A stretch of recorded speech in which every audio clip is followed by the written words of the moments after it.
as njëra nga subjektet opozitore, as PDK-ja me 22 deputet, as LDK-ja me 15 deputet, nuk ka marrë në iniciativë, ndonjë propozim, ndonjë emër. Në këtë sallë jashtësoje në për studio televizive, me zë të lartë pretendojnë se vetëvendosje po i kap të gjitha pozitat. Por që kur ju ofrua mundësia konkrete për të bërë pjesë e zgjidhjes, kanë zgjedhur heshtjen. Kjo mospërputhje ndërmjet retorikës publike dhe veprimit konkret sigurisht që nuk i shpëton vëmendjes askujt.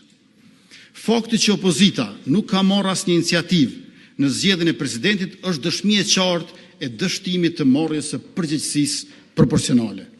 Ne nuk ju tham që si jemi bashkë, ne ju tham, ju propozimet na mbështetjen. Ku ka më shumë gjenerozitet se kaq. Ne u japim në nënshkrimet, ju i keni në nënshkrimet veç për një kandidat. PDK-ja 22, edhe LDK-ja 15 bëjnë 37. Këta veç një kandidat mund t'ja bëjnë në nënshkrimet për aplikim. Po ja që këtyre që janë 37, edhe ne 66 bëjmë 103. Nëse ka dikush në i refuzim, prap jemi mbi 90.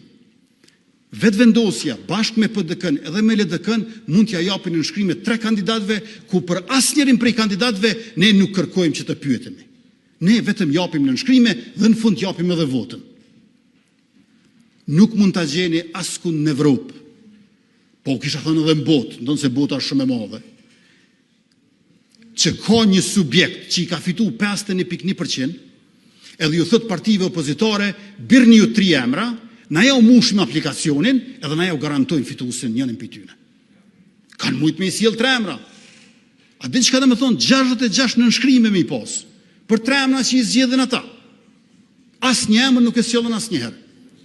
Dhe mbesoni edhe në takime që kanë pas, kur asnjë emër nuk e kanë përmend ata.